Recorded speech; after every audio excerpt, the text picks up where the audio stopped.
Although there are many other stock picking methods, I'd like to highlight one more called momentum investing. Momentum investing combines growth investing with technical analysis. Momentum players invest in stocks that have a parabolic chart pattern. In other words, the stock price is going almost straight up. I can't help but feel that momentum investing is a fancy way to describe the old greater fool investing technique. If you use the greater fool technique, you don't care that the stock is overvalued when you buy it. You just want to sell it to the next fool at a higher price. Momentum investors claim that they won't be the last fool and that they want to invest in stocks that are going up now, not next year.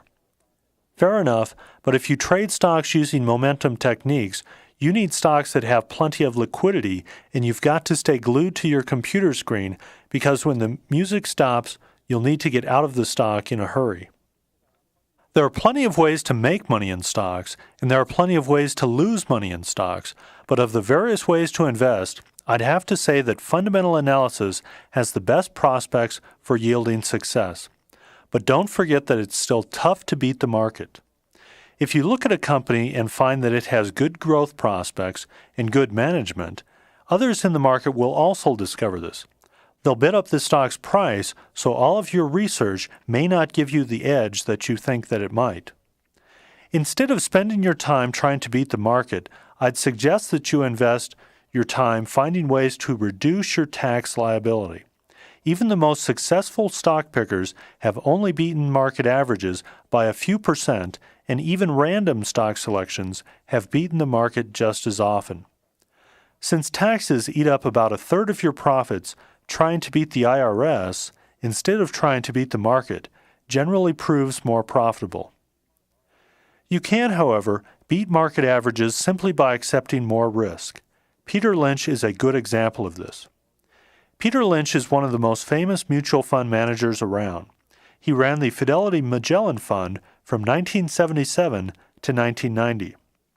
During this time, he returned a total of 2,700%, while the Standard & Poor's 500 average returned only 570%. But there are a few chinks in Lynch's armor.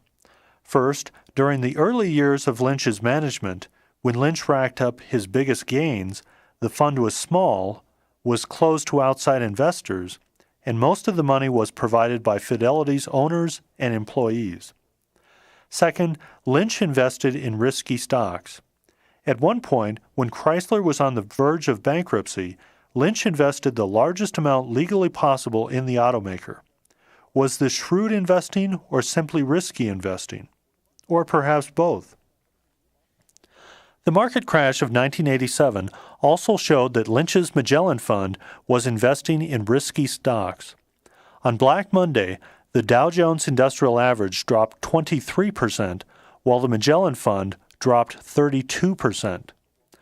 Moreover, a government probe into the crash excoriated Fidelity and the Magellan Fund for exacerbating the market with panicky sales of stocks in the first half hour of trading on the day of the crash.